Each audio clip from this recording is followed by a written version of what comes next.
সাধারণত আমি যখন সোশ্যাল মিডিয়াতে ভিডিও দেখি বেশিরভাগ সময় সাপের ভিডিও দেখলে আমি সেটাকে ইগনোর করতাম। আমার কেমন জানি গাটা বিড়বিড় করে উঠতো, একটু ঘিন্না ঘিন্না ভাব লাগতো, কখনোই আমি সাপের ভিডিও দেখতে চাইতাম না। কিন্তু এই ভিডিওটা যখন আমার সামনে চলে আসে তখন আমি ইচ্ছা করেই ভিডিওটা দেখতে থাকি এবং ভাবি যে ভিডিওটা আমি শেষ পর্যন্ত দেখব। কারণ আমার একটা সন্দেহ ছিল যে একটা সাপ কখনোই আরেকটা বিষধর সাপকে কামড়াবে না। হ্যাঁ, সত্যি।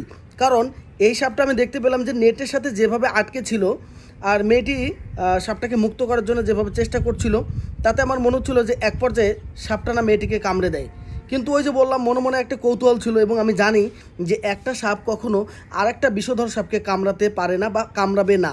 ঠিক ওই কৌতূহলের জায়গা থেকে আমি ভিডিওটা ভাবি যে শেষ পর্যন্ত দেখব যে আসলে এই সাপটা ওই মেয়েটাকে ছোবল দেয় কিনা বা কামড় দেয় কিনা।